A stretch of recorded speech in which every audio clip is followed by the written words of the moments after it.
Buenas, espero que se escuche bien. Ese es mi nombre es Álvaro, como ya muchos de ustedes me conocen, y hoy quiero comenzar a aprender un poco a usar Twitch, así que decidí hablar de las cosas que un poco sé, o sea, hablemos sin saber, pero no tanto. Y entonces me gustaría hablar sobre literatura laberíntica. Por favor, si alguien en el chat me puede decir que se escucha bien, les agradecería. Entonces, ¿de qué va la literatura laberíntica? En parte, esto se puede decir que no que empieza con Borges y su Jardín de los Senderos que se bifurcan, pero en esa obra de Borges hay, que la pueden ver en este libro, Ficciones, hay mucho de lo que la literatura laberíntica propone en el futuro. El problema es que a Borges particularmente no le gustaba escribir novelas. Cuando le preguntaron por qué él nunca había escrito una novela, él respondió que básicamente para qué extenderse entre miles de palabras cuando en realidad bastaba con un pequeño argumento. Entonces él de por sí ya, si alguien les dice que les voy a vender una novela de Borges, es mentira porque no existen. Entonces, bueno, ¿de qué trata el Jardín de los Senderos que se bifurcan?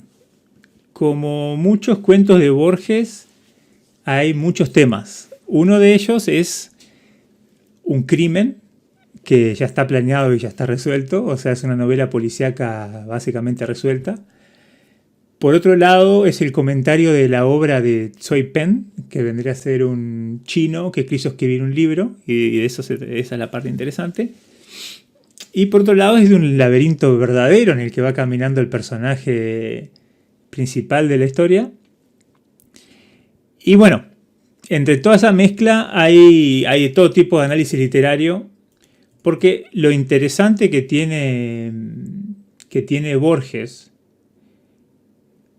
es que él habla de teoría literaria antes de que la teoría literaria como tal se estableciese como disciplina. O sea, Borges no es que hable de, sino que su obra incluye mucho de teoría literaria.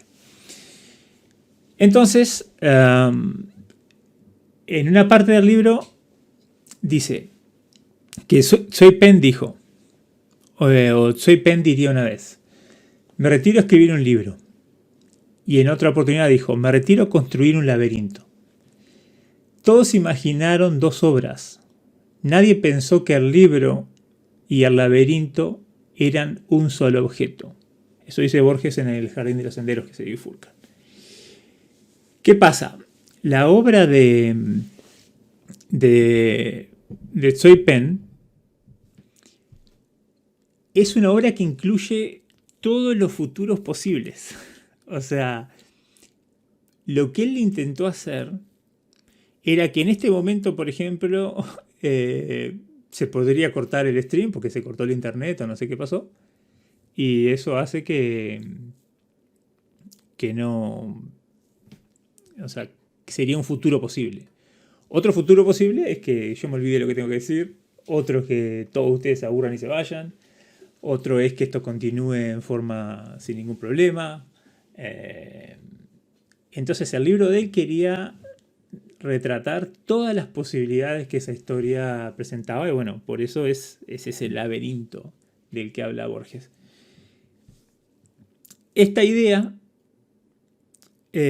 también la podemos ver cuando Piglia, autor argentino, crítico literario argentino, profesor de literatura, habla en El último lector y nos habla de que cada autor propone un lector.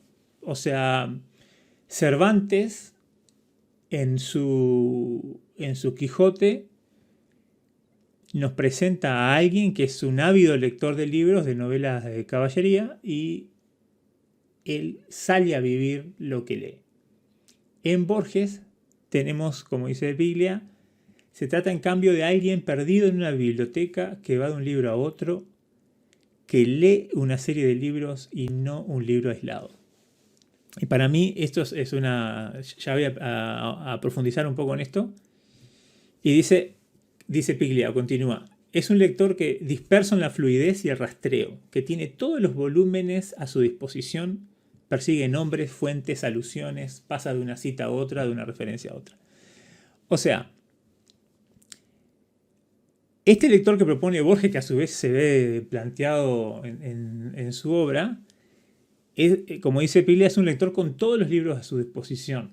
Y como pasa, cuando yo muchas veces comparto libros y cosas por el estilo en Twitter, la gente me pregunta, ¿y cómo haces para leer tanto? Y yo le respondo muy fácil, no leo. O sea, por supuesto que leo, pero el asunto está en que tenemos como una especie de trauma, diría yo, de la infancia, de que cuando, quizás por la escasez en la época de los 80, al menos en mi caso, de acceso a libros, que si bien había libros en la escuela, en los liceos, donde fuera, no era tan fácil. Quizá entonces estaba como esa pena de que si no leo el libro completo estoy mal, he pecado.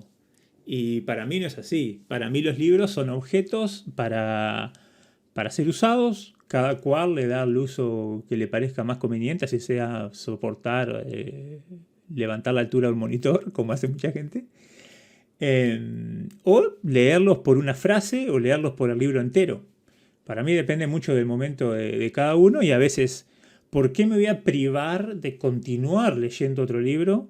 Que, por ejemplo, vamos a suponer que Piglia cita El jardín de los senderos que se bifurcan. ¿Por qué voy a esperar a terminar de leer a Piglia para poder leer El jardín de los senderos que se bifurcan? Por ejemplo. Y cuando arranco a leer ese libro, Borges cita a otro, ¿y por qué me voy a detener ahí y no saltar hacia el otro? O continuar leyendo ese o volver a Piglia.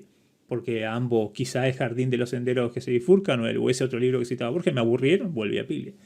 Entonces, por un lado, la literatura laberíntica nos lleva a ese querer seguir leyendo más y más y más y trazando caminos diferentes. Pero por otro lado, hay un concepto que surge a finales de los 90, si no me equivoco, muy relacionado por supuesto con el Internet, que se llama cibertextos o cybertext, como por supuesto es en inglés. Y lo creó si no me equivoco, una persona de Dinamarca, se llama Espen Erseth. Y él dice que cuando uno lee de un cibertexto, se nos recuerda en forma constante todas las estrategias y los caminos que no hemos tomado, las voces que no hemos escuchado.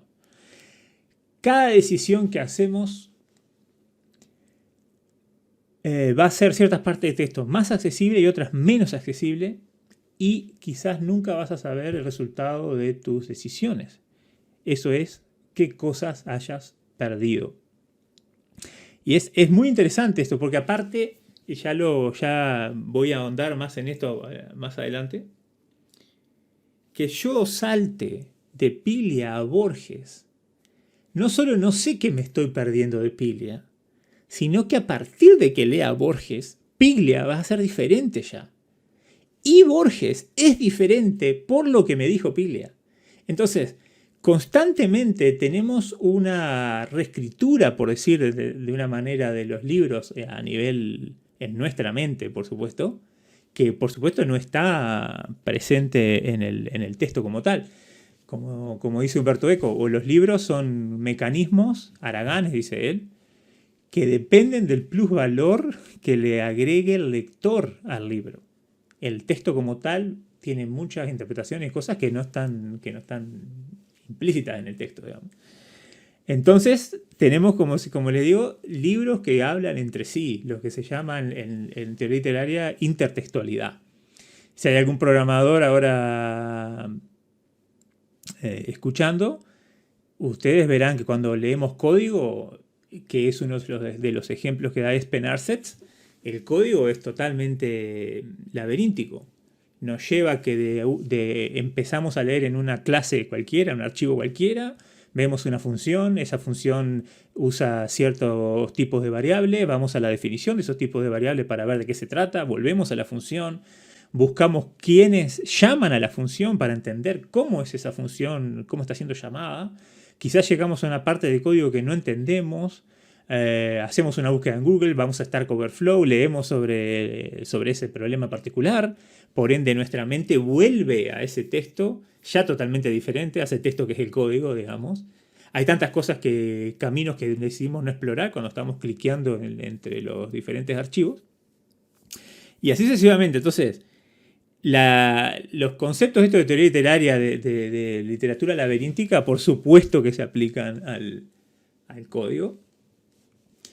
Y bueno, esto de los cibertextos creó también, que no la creó en realidad porque ya, como hablamos con un amigo Sergio, todo lo que nosotros creamos que fue inventado en los últimos 50 años en realidad pasó en China hace 5.000 años, desde Derrida a los cibertextos. El I Ching, ese libro supuesto de adivinación china, es un cibertexto también, según Espen Arset. Porque la característica que tiene el cibertexto es que le pide al lector que haga un esfuerzo a la hora de entender la obra. No es un texto lineal que lo leo de principio a fin, sino es un texto que constantemente me está desafiando a decir, ¿qué leo ahora? ¿Qué interpreto? ¿Tengo que ir a la biblioteca a buscar otra cosa? ¿O continúo leyendo este libro? ¿Leo las notas al pie? ¿Vuelvo 20 páginas para atrás? No sé. Todas esas cosas nos preguntan los cibertextos.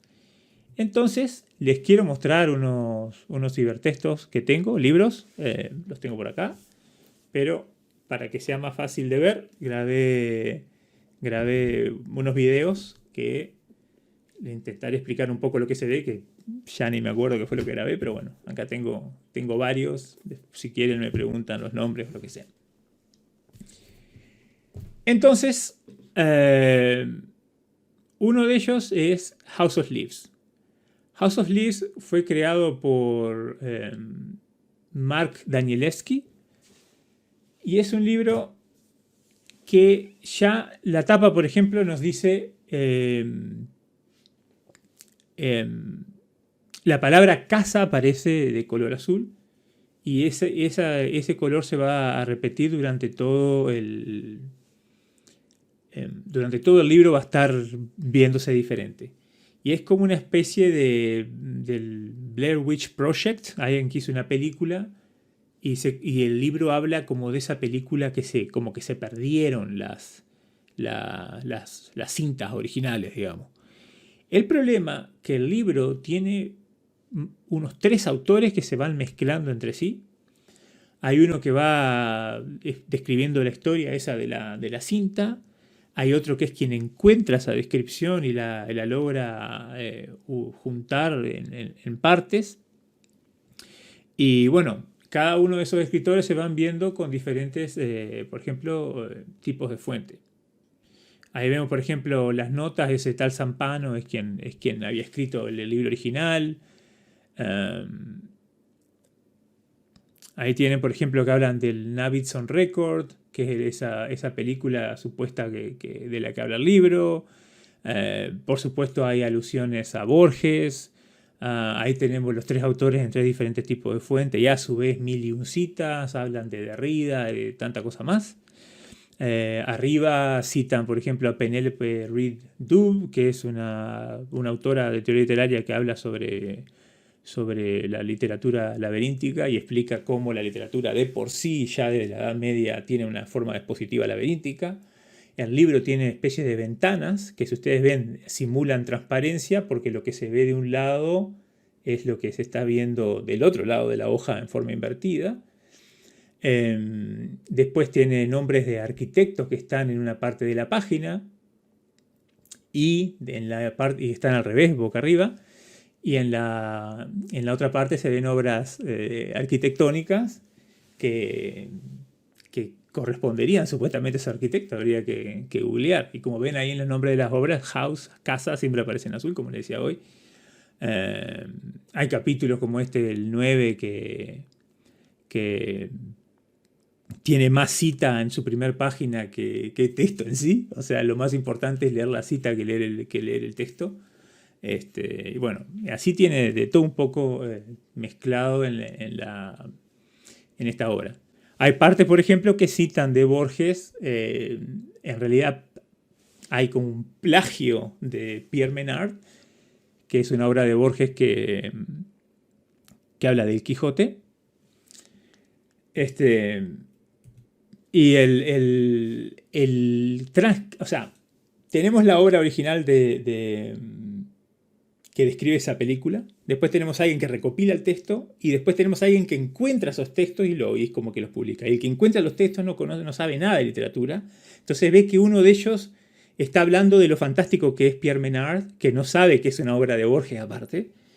Y que Pierre Menard escribió el Quijote de nuevo y lo escribió tal cual el Quijote de Borges, y según Borges, o según este transcriptor, es mejor que la obra de Cervantes. Eso es para otra explicación que explica Borges también en ficciones. Pero lo interesante es que ese comentador que estaba abajo poniendo notas, como no tiene idea de Borges, dice que es una estupidez. Es una estupidez estar diciendo que Pierre Menard escribió mejor que Cervantes cuando ambos textos son exactamente iguales. Entonces, nuevamente, literatura laberíntica, Danielewski diciendo, no, esto es entendible si en tu intertextualidad incluís a Borges. Si no incluís a Borges, esta broma, en realidad estás de acuerdo con quien transcribe las notas en abajo del libro diciendo, esto es una estupidez, estos dos textos son iguales. Entonces hay todo un juego por decir una manera, niveles de lector. Otro libro es este que se llama La hermana frágil. Lo conseguí hace tiempo en un viaje por Estados Unidos, en Seattle. Y es un libro que está contado como recortes de diarios, de revistas, de todo un poco, ya van a ver. La autora es Karen Green. Y bueno, el libro, como ven, está escrito a máquina, en partes con fotos, recortes sobre recortes.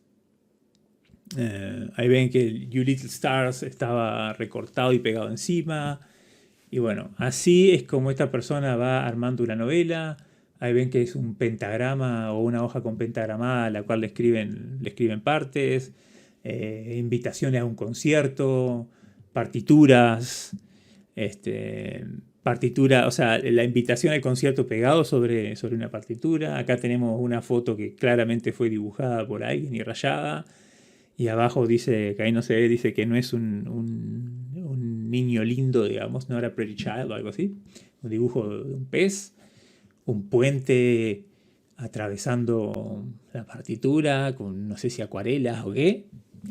Bueno, este es otro tipo de libro que también nos está invitando a trabajar para entenderlo y que por dónde empezamos, cómo lo interpretamos, lo leemos de principio a fin, leemos partes.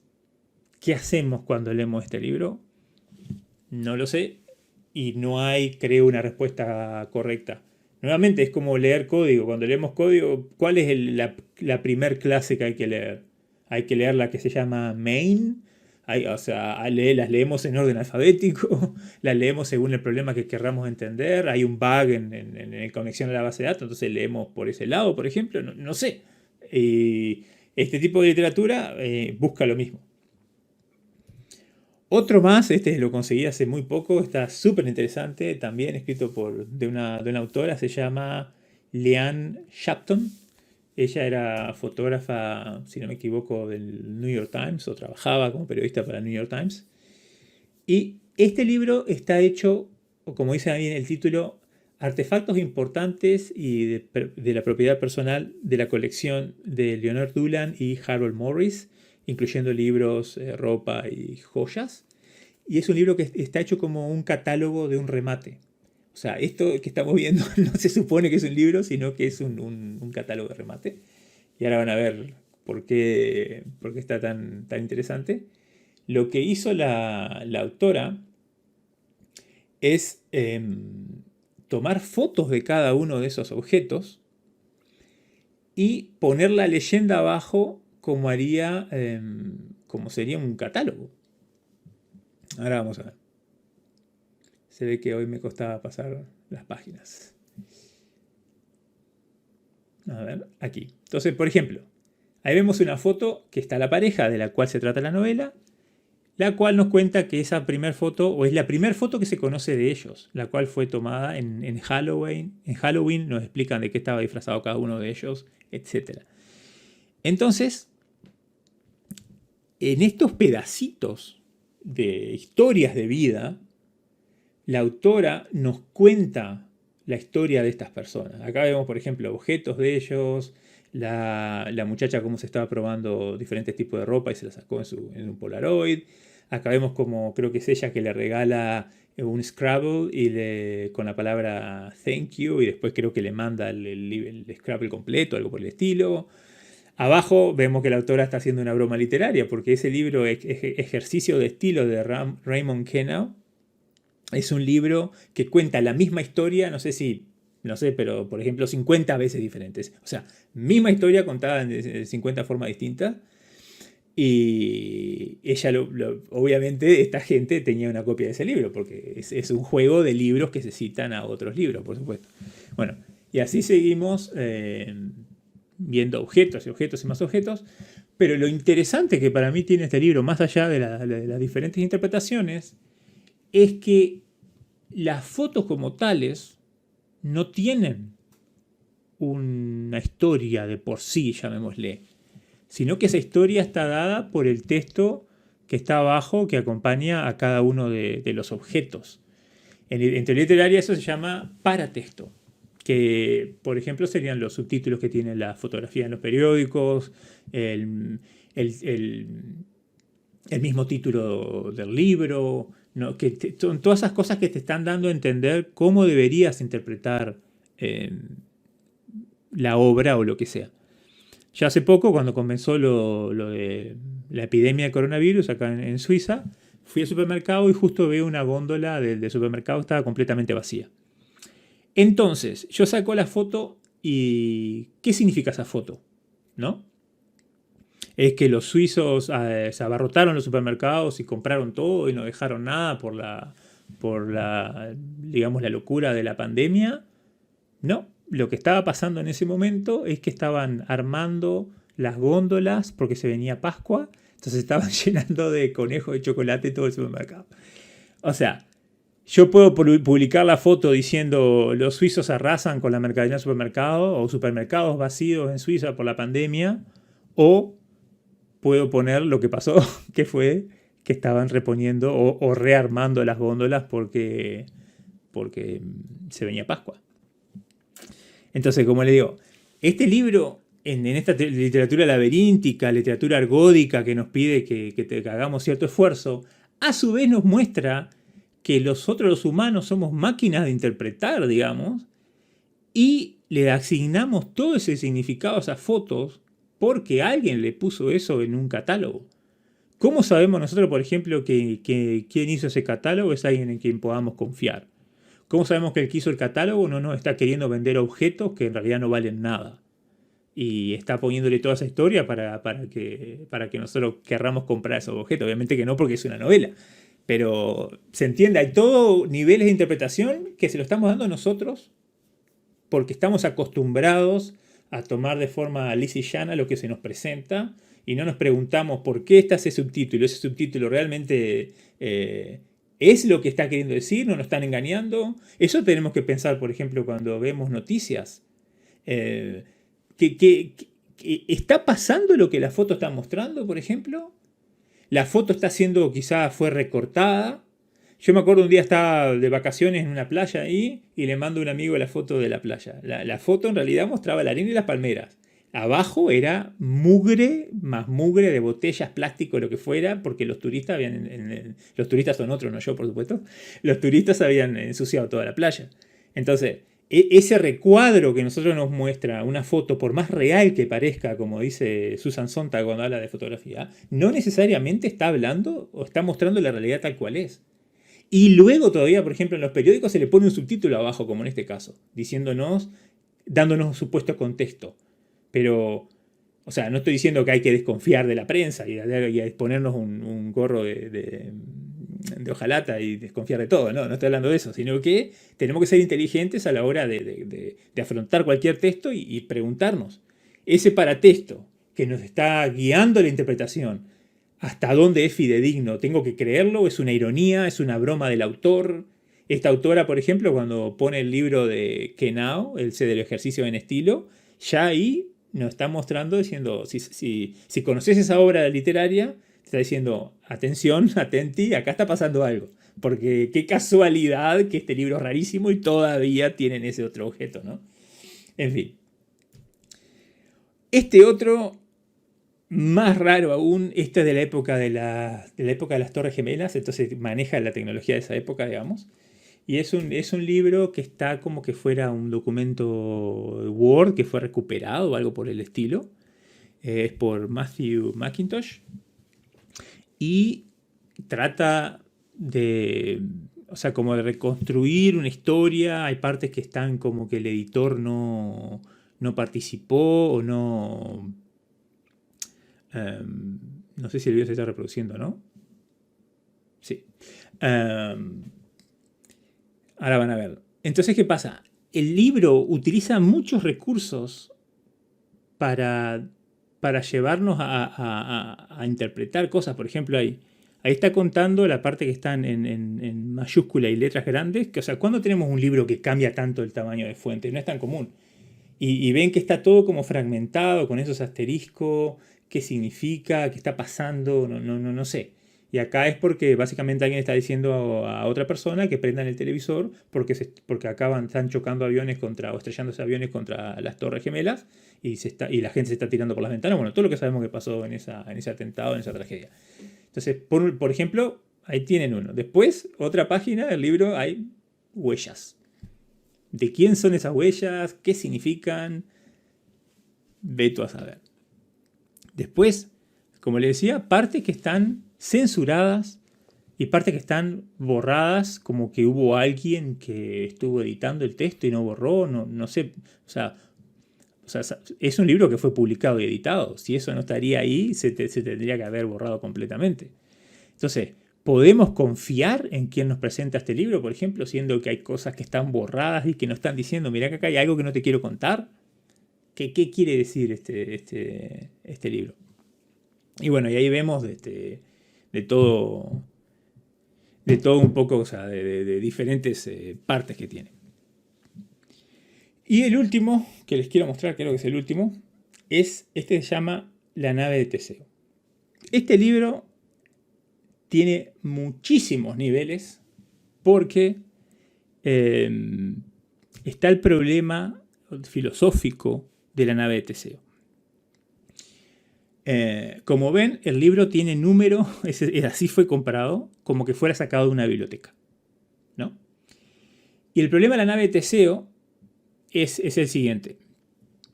Es un problema de filosofía, no sé de qué época viene, pero bueno. Imagínense que hay un barco de madera que navega por el mar y todos lo conocemos como la nave de Teseo. Y a medida que se va rompiendo, vamos reemplazando las piezas. O sea, se le quita una tabla, se pone otra. La tabla que se quitó se guarda en un depósito y así va pasando la vida de ese barco. El barco sigue haciendo expediciones, navegando, haciendo lo que fuera y se van rompiendo, se le va reemplazando las tablas o lo que fuera. Llega un momento que el barco que está en la mar no tiene ninguna de las tablas originales, digamos. Entonces en el futuro luego se inventa una nueva tecnología que permite restaurar la madera a su estado original. Entonces alguien va al depósito, restaura todas esas piezas y vuelve a armar el barco. Entonces la pregunta filosófica es, ¿cuál es la nave de Teseo? ¿La que vivió todas esas peripecias en el mar a medida que iba siendo reparada? ¿O disculpen ahí que salté la slide, quería poner pausa. ¿Cuál es la que hizo la original? ¿La que hizo toda esa peripecia en el mar, como estaba diciendo, o esa otra que se armó en base a las maderas originales. Y esto también presenta la pregunta de qué es algo que sea original. O sea, para nosotros siempre tenemos como cierta cosita de que fulano es el autor de algo, fulano originó tal idea, fulano es el inventor de la milonga, por ejemplo. Como hablaba el otro día, la milonga en realidad llega a Cuba y de ahí baja todo por la costa atlántica de América hasta que, o sea, transformándose en diferentes estilos musicales hasta que llega al Río de la Plata. Tener la milonga oriental, la milonga uruguaya no tiene nada que ver con la milonga argentina, creo que es un poco más lenta incluso. Eh, y bueno, se va cambiando y alguien, porque estuvo grabado por primera vez, sobre todo saber, decimos que es la versión original de eso. Bien, no se sabe. Bueno, entonces, este libro lo que hace, no solo... O sea, ya con el título nos está planteando que este ejemplar del libro, que lo tengo por acá, espérenme un segundito, a ver que estoy por tirar todo. Este libro que yo tengo acá, a ver si no desarmo todo. Esto es el libro original, es ese ejemplar que está ahí único, o qué es, no lo sé. A ver si logro empezar a mostrarle. Y bueno, ahí ven que es un libro para préstamo de una biblioteca, supuestamente. ¿Y qué pasa? Ese libro, este que yo tengo, se supone, fue sacado de una biblioteca y vieron dos personas que empezaron a hacer apuntes en el libro y se conocen a través del libro. Nunca se ven en persona, pero se van sacando el libro prestado, escriben apuntes, se dejan, devuelven el libro, otro de ellos los vuelve a tomar, vuelve a dejar más apuntes y así van entre criticando la obra entre sí, tratando de interpretarla, tratando de explicarse entre sí la obra. A su vez el autor, este Straka, se supone que es un autor que nunca había publicado nada y se había perdido. Luego empiezan a intercambiar recortes de periódicos que se supone explican la historia. Ahí ven diferentes apuntes, dibujos, postales. Uno de ellos empieza a viajar y le manda postales al otro, pero como no se conocen, es un hombre y una mujer, se las van dejando dentro del libro para iniciando como una especie de historia romántica, digamos. Vemos los diferentes tipos de marcadores. Y vuelve la pregunta de la literatura laberíntica, o sea, ¿cómo leemos este libro? ¿Qué tengo que leer? ¿El texto impreso, o sea, de imprenta? ¿O todo esto que está siendo dibujado, escrito con diferentes apuntes, diferentes fuentes, diferentes colores?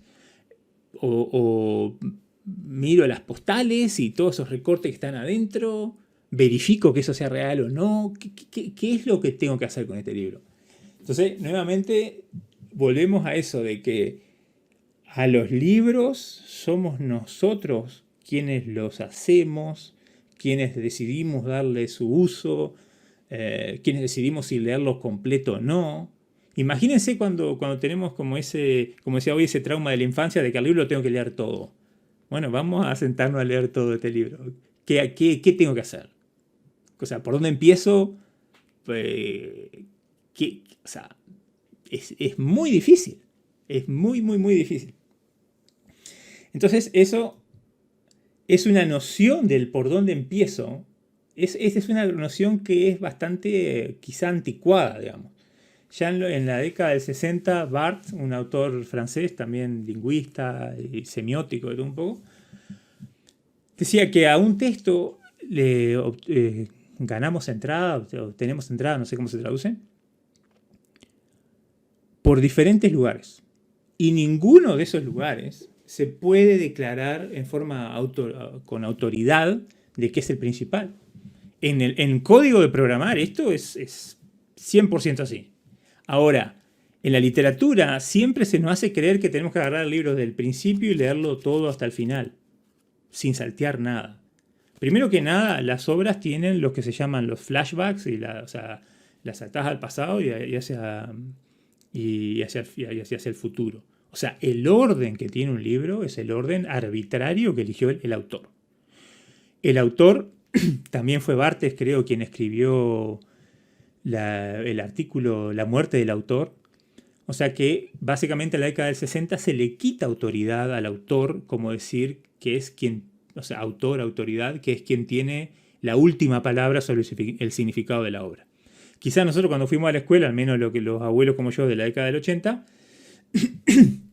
perdón, eh, crecimos con esa idea, porque ustedes piensen lo siguiente, la ciencia, y capaz que alguien me pega por llamarle a la lingüística y demás ciencia, pero bueno, la ciencia avanza, ¿no? En base a publicaciones en revistas científicas, papers y demás. Eso en algún momento se filtra a los textos que llegan en el liceo, probablemente pasen en inglés, en francés, en otro idioma. Eso luego se traduce a otras lenguas, como la nuestra, el español. Entonces imagínense que cuando nosotros tenemos un texto en español, probablemente tenga, sí, tiene 10, 15 años los conocimientos. Entonces cuando nosotros se nos educó, si no me equivoco, cuando yo iba a la escuela se estudiaba la gramática de Andrés Bello, un venezolano que hizo la gramática para América Latina. La gramática que se estudia en América Latina, al menos en Uruguay, no es la misma que la misma escuela de gramática que se estudiaba en España. Recuerdan que antes hablábamos de sujeto y predicado y cosas por el estilo, que eso después se dejó de hablar. Pero bueno, nosotros estamos estudiando la gramática de Bello, que no sé si es de la década del 30, el 40, no sé, alguno podrá buscar por ahí, pero a lo que voy. Siempre estamos como desfasados con lo último del lenguaje, del estudio de la ciencia, llamémosle. Y en el caso de la literatura, también nosotros se nos educó con ese concepto del libro, el autor es la única manera de interpretarlo, qué quiere decir el autor, qué no, no sé qué, no sé cuánto. Los filósofos, llamémosle semióticos y demás, de la década del 60 y demás, rompen con todo eso, le quitan la autoridad al autor y dicen que el lector es quien tiene ese derecho. Es más, nosotros generalmente estamos agregando cosas. Eso es otra cosa que habla Humberto Eco también. Que cuando el mundo ficcional, las reglas que nos están explicadas del mundo ficcional, cuando un autor nos presenta un mundo de ficción y hay cierta regla que no está explícita, esa regla la tomamos de nuestro mundo, de nuestra realidad, digamos. Entonces, por ejemplo, si mal no recuerdo, que yo sepa, Tolkien nunca explicó la anatomía de los hobbits. Nunca explicó que los hobbits tuvieran venas, creo capaz que sangre, no sé, que sufrieran dolor y tantas cosas más. Entonces, digamos, cuando a Frodo lo apuñalan, somos nosotros los que lo hacemos sufrir, lo que hacemos todas las cosas, porque eso no está explícito en el libro. Nosotros lo asumimos de nuestra realidad, rellenamos contenido. Entonces, ya desde el vamos nosotros estamos agregando contenido que ahí no está. Me imagino un lector europeo leyendo literatura uruguaya, que es argentina, donde hablamos del monte. El monte en Uruguay es el bosque que está junto a un río. Acá el monte generalmente se refiere a una pequeña sierra, colina, montaña. Cuando Borges, por ejemplo, en este libro también en ficciones, habla de Funes el Memorioso. A Funes lo describe como alguien que es oriental. Oriental, los que somos el Río de la Plata sabemos que son los uruguayos, ¿no? Un autor mexicano, un respetado crítico literario mexicano, no tiene nuestra enciclopedia, dijera Humberto Eco, y cree que Funes es argentino. En su crítica a Funes el Memorioso, describe a Funes como un argentino, por ejemplo. Entonces, ahí vemos que nosotros siempre estamos trayendo ya de por sí nuestra propia interpretación a un texto, y Barthes nos está diciendo que los textos ni siquiera tienen un lugar donde comenzar o un lugar de entrada. Eso se lo elegimos nosotros si queremos. Yo lo que hago muchas veces con libros de non-fiction, o sea, libros de estudio, llamémosle, es que empiezo a leer un capítulo para ver si es lo que me interesa. Cuando ya no sé si el argumento del autor está yendo a donde yo quiero ir, salteo al final del capítulo y empiezo a leer los párrafos de atrás para adelante. Y ahí voy construyendo un poco el argumento, vuelvo atrás con eso que aprendí al revés, y ahí recontextualizo nuevamente el libro. Lo que les decía hoy de la intertextualidad, que los textos se van hablando entre sí, dentro del mismo libro también eso pasa y eso nos ayuda a interpretar. Y acá, como dice Barthes, también. este yo que se acerca a un texto ya de por sí es una pluralidad de otros textos, de otros códigos, los cuales son infinitos. O, dice, más precisamente, están perdidos, cuyo origen está perdido. Nosotros en nuestra vida hemos leído tanto, hemos mirado tantas películas, hemos hablado con tanta gente, que hay mil y un cosas que vaya uno a saber dónde fue que lo vimos por primera vez o que lo leímos por primera vez. Hablando de código, no sé cuándo fue que leí mi primer for loop, if, else, while, la estructura de una clase, lo que sea. Es más, quizás cuando nosotros, en el caso del código, pasamos de un lenguaje a otro, muchas veces no. Porque, a ver, la diferencia que tiene el código es que el código es texto que se ejecuta y el cual tiene un resultado. Entonces también importa el resultado. En el caso de la literatura, eso no es tan importante. Entonces muchas veces pasa que nosotros empleamos este mecanismo del cual estamos acostumbrados a la hora de leer libros. Y, por ejemplo, si nosotros leemos código que está escrito en TypeScript, donde se accede a una variable, en la siguiente línea se le suma algo a la variable, por ejemplo. Se dice a igual 5, en la siguiente línea se dice a igual plus 1, ¿no? O sea, se incrementa la variable. En código que es concurrente, como que corra, por ejemplo, en la máquina virtual de Java, el mismo código puede tener problemas de concurrencia, de que se sobrescriban las variables. En Java pasa también, cuando tenemos números que son de 64 bits, para que no entienda un poco la arquitectura de la computadora, tenemos computadoras 32 bits, 64 bits, por ejemplo, de 8 bits, 16 bits, etc. Entonces, si yo tengo un número que requiere 64 bits, 64 ceros y 1 para ser representado, pero mi computadora solo soporta 32, por debajo se va a hacer una magia que se pegan 2 de 32 y tengo ese número grande de 64.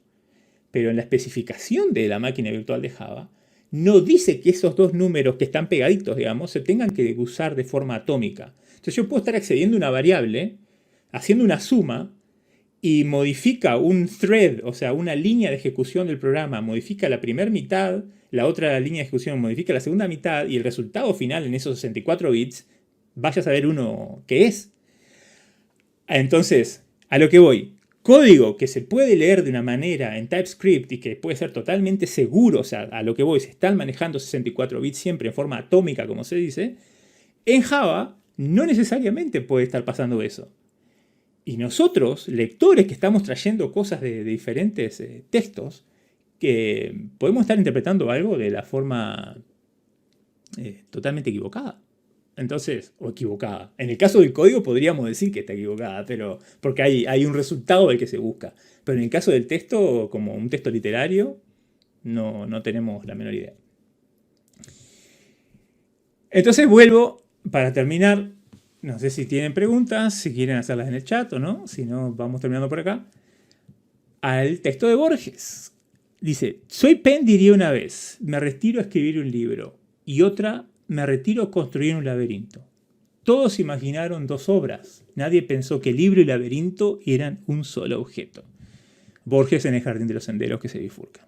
Entonces volvemos ahora con todo esto que vimos. Pensemos en ese libro que quería escribir Soy Penn, que contenía todos los futuros posibles, todas las posibilidades. ¿Ese libro existe o es ese laberinto que se presentaba ahí en su momento, digamos? Así que bueno, esta fue mi primer stream para aprender un poco cómo usar Twitch. Me pueden dejar comentarios, responderme en Twitter, ya me conocen como Old Sound. Y me pueden decir qué les pareció. Les agradezco que hayan estado. Y bueno, nos veremos en la próxima. Así que bueno, esto fue un poco lo de literatura laberíntica. Muchas gracias.